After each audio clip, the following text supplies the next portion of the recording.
عزیزان محترم، انسان یہ خطا کا مطلع ہے۔ کوئی بندہ دنیا میں ایسا نہیں ہے انبیاء کے علاوہ جو یہ دعویٰ کر سکے کہ پوری زندگی میں مجھ سے کوئی گناہ سرزد نہیں ہوا۔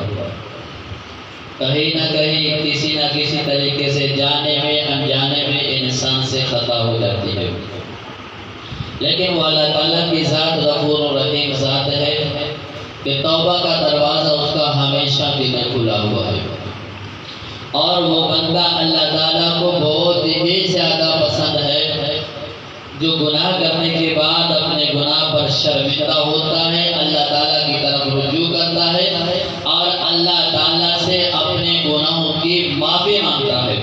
حضور علیہ السلام نے فرمایا التائب من الذنب کمن لا ذنب لہ، کہ اپنے گناہوں سے توبہ کرنے والا شخص ایسے ہے جیسے اس نے کوئی گناہ کیا ہی نہیں ہے۔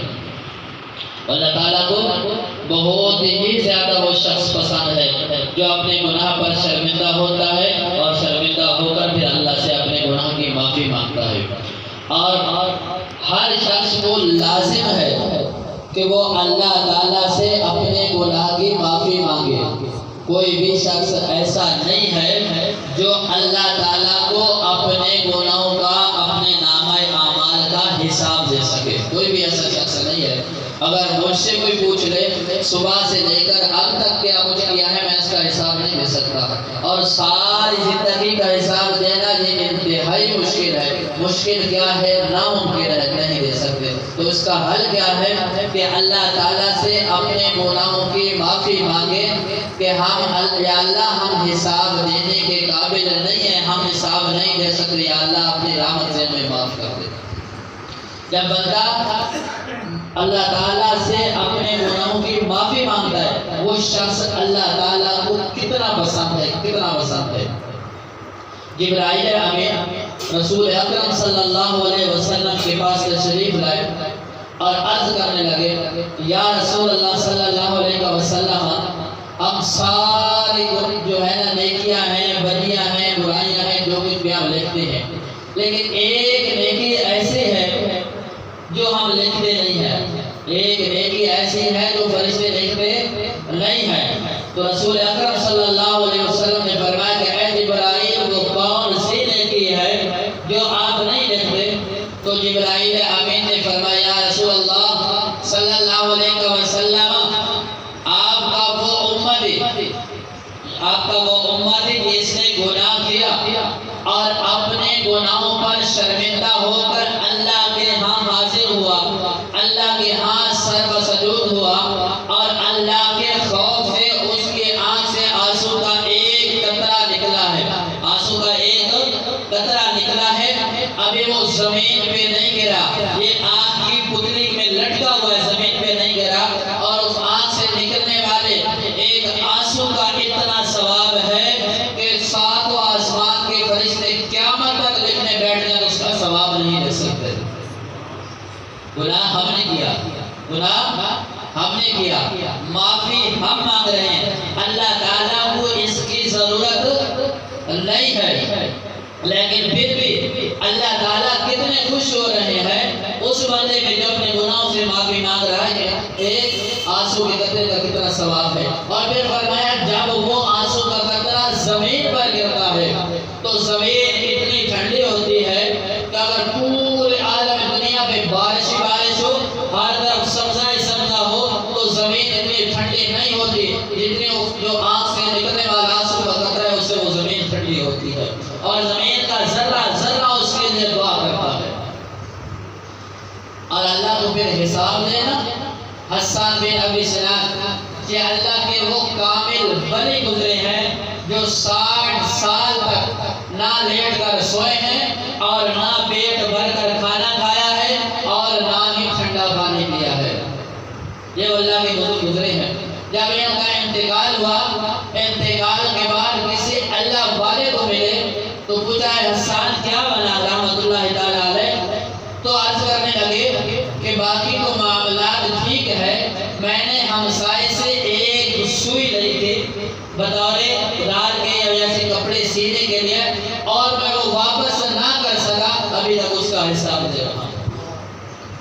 ایک سوئی کا، اور ہم دیکھیں کہ ہم کیا کرتے ہیں۔ اور ایک اور بزرگ کا واقعہ میں نے پڑھا کہ وہ مزدوری کرتے تھے، لکڑیاں اکٹھی کر کے لا رہے تھے کہ مالک کی اجازت کے بغیر ان لکڑیوں میں سے ایک دن کا دانتوں میں خلال کرنے کے لیے جاتے، ایک دن کا مالک کی اجازت کے بغیر۔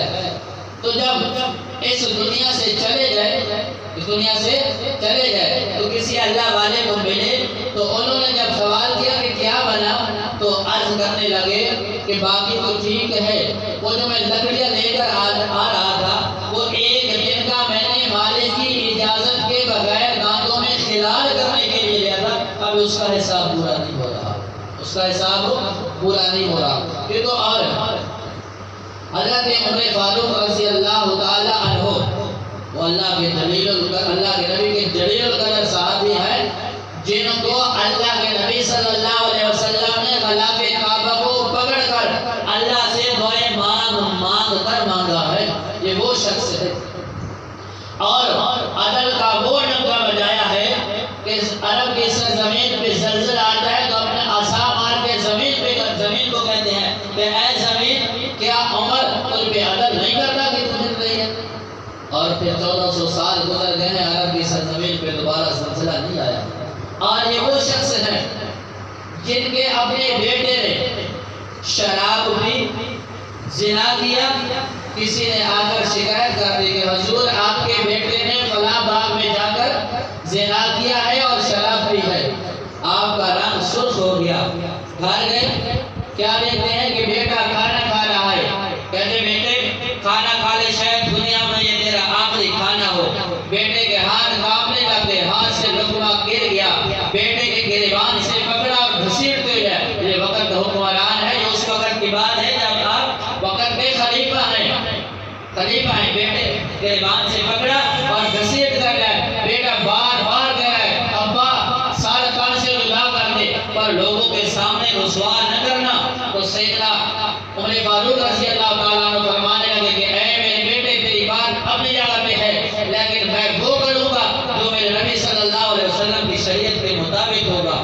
گھسیٹتے لوگوں میں لے آئے، لوگوں میں لا کر پوچھا کہ اے بیٹے فلاں باغ میں جا کر شراب پی ہے، ابا پی ہے؟ فرمایا کیا زنا کیا ہے؟ فرمایا کیا ہے۔ آپ نے جلاد کو حکم دیا کہ کوڑے مارو۔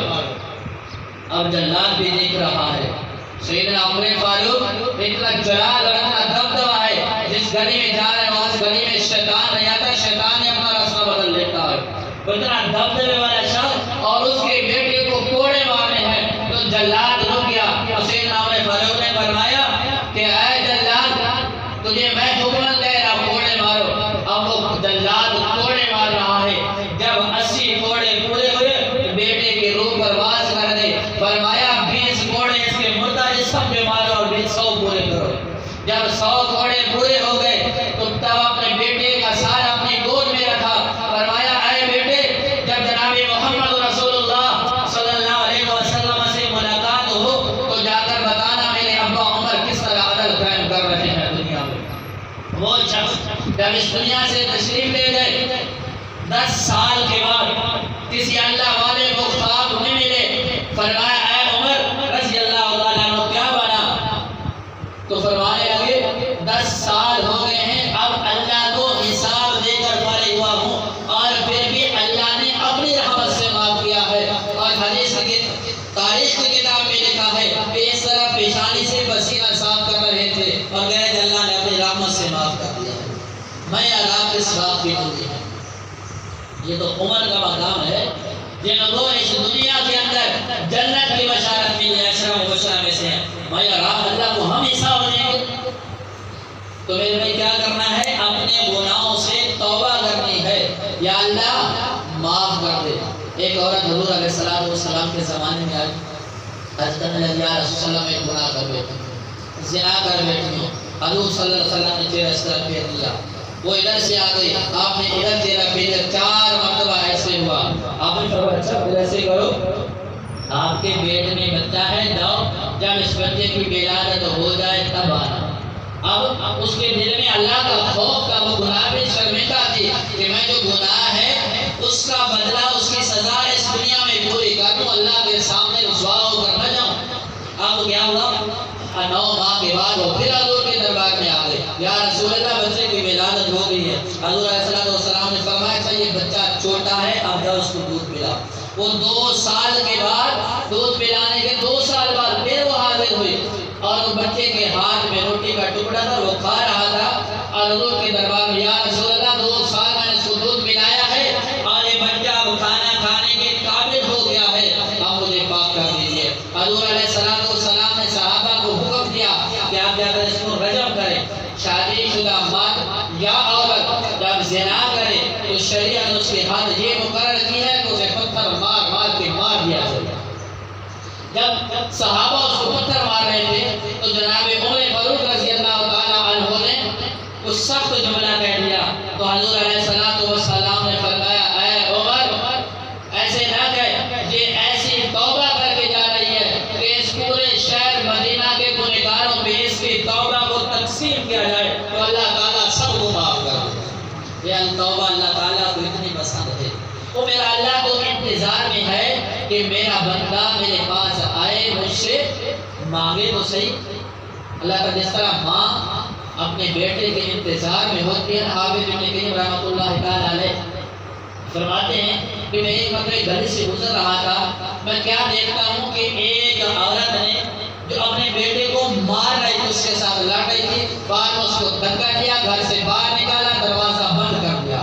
اب وہ بیٹا دروازے میں بیٹھے رو رہا ہے، پھر وہ اٹھا، کہتے کہ میں بھی رک گیا، میں دیکھتا ہوں آج بنتا کیا ہے، تو وہ بیٹا چلا، تھوڑی دیر دور گیا، پھر واپس آ گیا اور روتے روتے دروازے پہ سو گیا۔ ماں نے کسی کام کے لیے دروازہ کھولا، کیا دیکھتے بیٹا دروازے پہ سویا ہوا ہے۔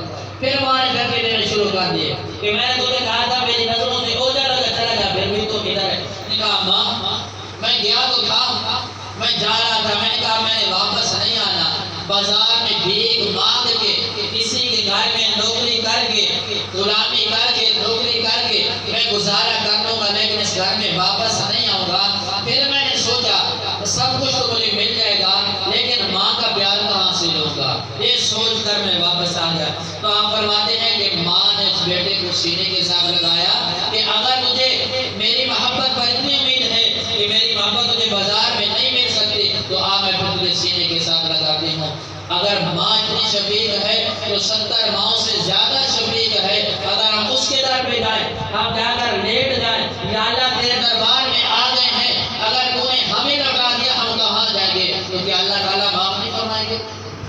حضرت سفیان ثوری رحمۃ اللہ تعالیٰ علیہ فرماتے ہیں کہ میں سویا ہوا تھا، میں خواب میں دیکھا کہ ایک اللہ والے آئے اور کہنے لگے کہ اے سفیان آپ کے فلاں ہمسائے کا انتقال ہو گیا، آپ اس کا جا کر جنازہ پڑھو۔ جب میں نے آنکھ کھلی میں نے دیکھا وہ شخص بڑا گنہگار ہے، شراب پیتا ہے، گناہ کرتا ہے، اس نے کون سا ایسا عمل کر لیا کہ مجھے خواب میں حکم ہو رہا ہے کہ میں جا کر اس کا جنازہ پڑھو۔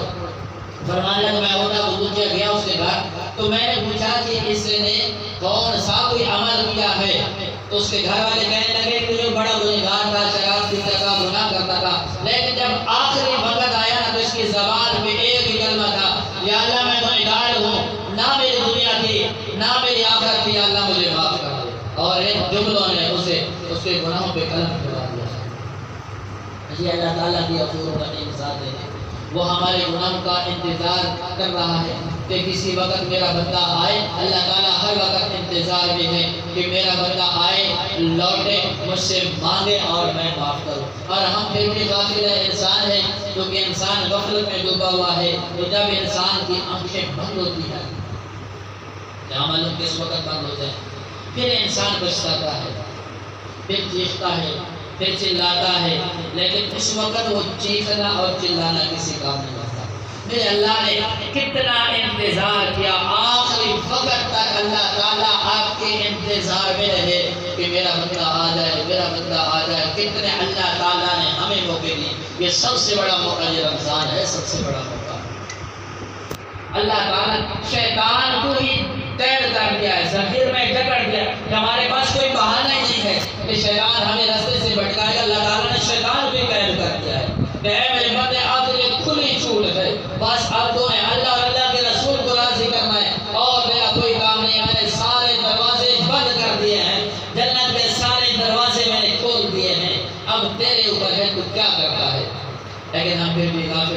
میرے بھائی جو اللہ تعالیٰ نے ہمیں چند دن کی زندگی دی ہے، اس زندگی سے فائدہ اٹھاتے ہوئے ہر وقت اللہ سے اپنے گناہوں کی معافی مانگے، یا اللہ تو ہمیں توفیق دے دے۔ آدمی سوچتا ہے یار میں کس طرح 5 وقت بھی نماز پڑھوں گا، میں کس طرح شریعت پہ عمل کروں گا، میں فلاں کام بھی کرتا ہوں، فلاں بھی کرتا ہوں، میں فلاں بھی کرتا ہوں۔ بھئی یہ شریعت جو ہے فرشتوں کے لیے تو نہیں بنی، ہمارے لیے بنی ہے۔ ہم اللہ سے مانگے تو صحیح کہ یا اللہ ہم تو گنہگار ہیں، کمزور ہیں، تیرے سامنے ہاتھ پھیلاتے ہیں، یا اللہ تو ہمیں اپنا محبوب بندہ بنا لے۔ جب اللہ سے مانگیں گے پھر ہم سوچ بھی نہیں سکتے کہ اللہ تعالیٰ ہماری تقدیر کو کیسے بدل دیں گے۔ تو اللہ تعالیٰ سے دعا ہے جو کچھ بڑا سنا، اللہ تعالیٰ اس پر عمل کرنے کی توفیق عطا فرمائے، اور اللہ تعالیٰ ہم سب کو سچی توبہ کرنے کی توفیق عطا فرمائے۔ کل کا جو ہمارا موضوع ہے انشاءاللہ حضور علیہ السلام کی محبت، سچی محبت اور اس کا صلہ۔ اللہ تعالیٰ سے دعا ہے اللہ تعالیٰ ہم سب کو اس ماہ مقدس کا صحیح معنی میں احترام کرنے کی توفیق عطا فرمائے۔ وما علینا الا البلاغ۔